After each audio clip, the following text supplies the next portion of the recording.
This video is sponsored by Lit Beard Company.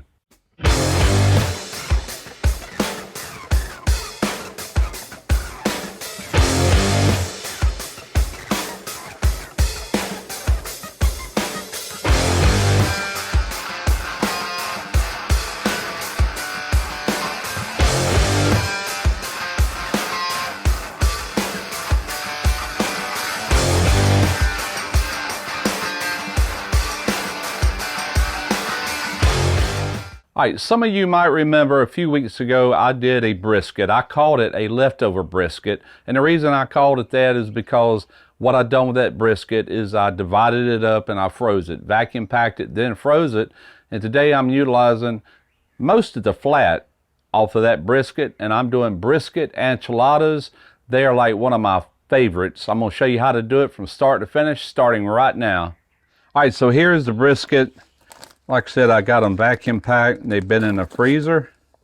You just want to rip these open and get our brisket out. I just want to take a meat cleaver and we're just going to chop all this up.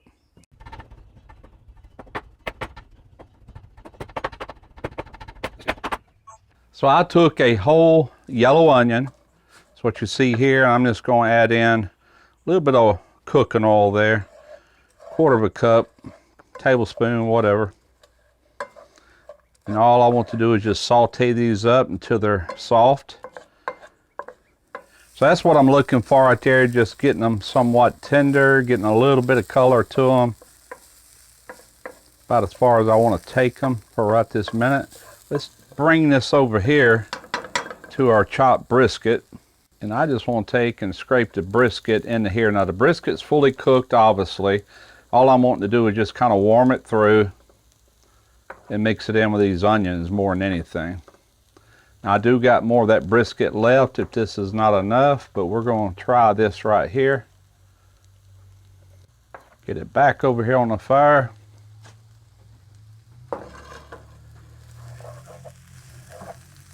Stir it all in good and just want to warm this up. Now once I get this where I want it, which is like I said, just warm it up, I'm going to turn this fire off and we're going to make an enchilada sauce. Also want to thank a few people for sending out more car tags. I want to thank Ted Kubel. Hope I pronounced that right. He sent the Illinois plate right here behind me. And I also want to thank Michael Nobles. He sent me a Georgia plate up here, and he is a Desert Storm veteran. First, I want to thank you for your service. And he also sent me a Hawaii plate that is very cool. Thank both of y'all. If anyone would like to send me a tag, look in the About section off my main channel page and you'll see my email there and just contact me. All right, now into another pot, we're going to put a 1/4 cup of vegetable oil and about a 1/4 cup of flour. I probably got more than that here. Stir all that in good. I'm actually making a blonde roux. We're just going to heat this flour up for a few minutes to get that flour taste out of it. Now while we got that sizzling and simmering, we want to add about 2½ tablespoons of chili powder and about another half. Letting it simmer in this roux is going to help release the flavors of that chili powder as well. Just don't want to burn it. Now we're going to add in around a cup of beef broth. Now once this gets to simmering, that's where you're going to see the thickening power of the flour that we added in this. So that's going to dictate just how much fluid or broth in this case that you want to add. You don't want it too thin or too thick, somewhere in the middle, just where you can coat the backside of a spoon. And if you overshoot it, you can always reduce it back down. About a 1/4 teaspoon of garlic powder. About the same amount of onion powder. And about the same amount of cumin. Give all this a good mix. Add in some more broth.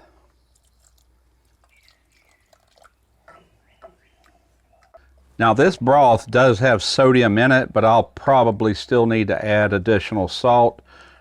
Right now, I want to add in some tomato paste. You could also use tomato sauce.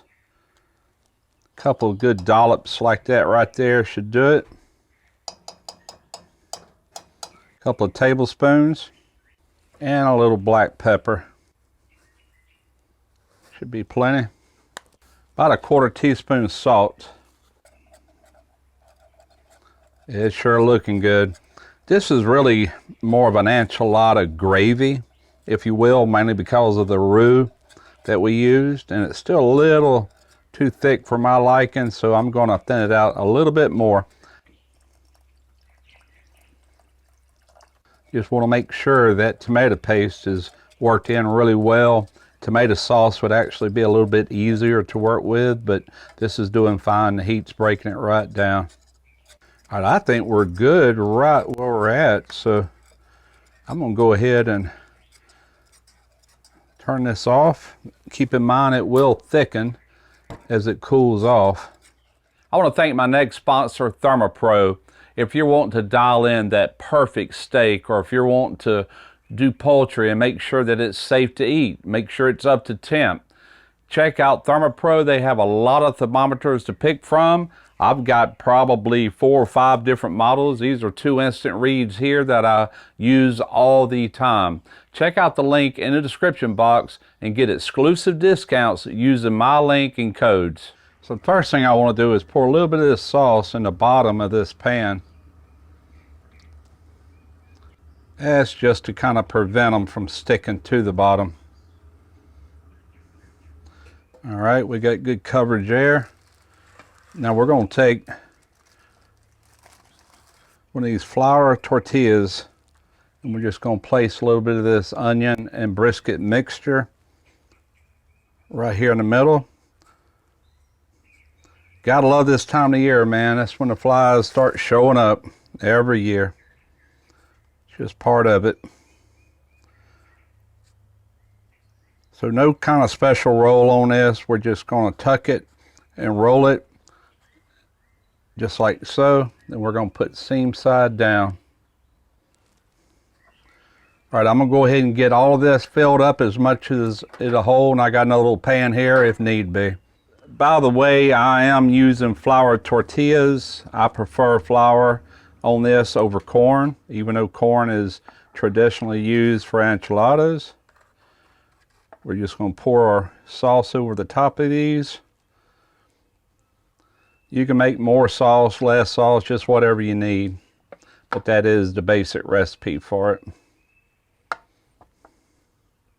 Got a little spatula here. We're just going to kind of work this to where everything's coated good. You really want your tortillas kind of wet with this sauce to where they don't get hard and crispy. Keeps them soft and pliable. To finish this, I've got to grate some cheese. I've got pepper jack and Colby. All right, so we got our 2 different cheeses here. Just want to kind of mix those together. You don't have to. I've still got plenty of cheese if I need it. So basically just throw it on top. All right, now I'm going to cover these in foil, and we're actually using the old hickory smoker. If you don't add wood to the smoker, then it's just an oven. So it's perfect to reheat these, or I'm going to heat them and melt the cheese at 300 degrees. We've been going 25 minutes. Let's just look in here and see what we're looking like. Oh yeah. Nice and melted.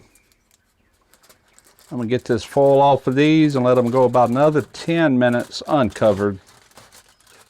All right, that's looking great. Like I said, about another 10 minutes and we're coming off. All right, we've been going 10 minutes. Let's go ahead and cut the power off on this old hickory. Makes a pretty good oven too, don't it? Oh yeah. And we're gonna go ahead and take these out and get them over here. Put one right here.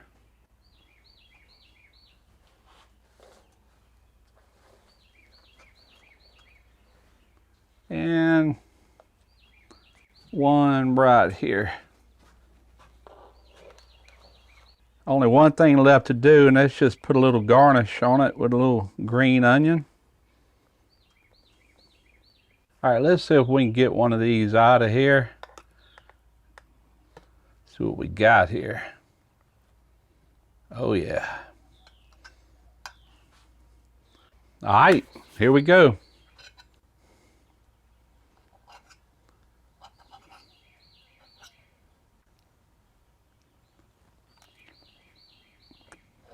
Oh man, so good. Mmm.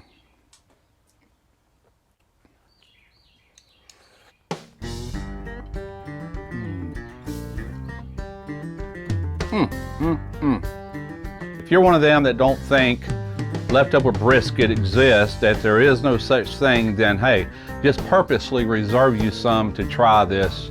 It's so worth it. This has got all the traditional flavors like a regular enchilada with enchilada sauce and the cheese and all that, but all of a sudden you get that burst of smoky goodness, that brisket coming through. Delicious. Hope y'all enjoyed this video. Hope you give it a try. I'm Russ Jones with Smoky Brisket Barbecue.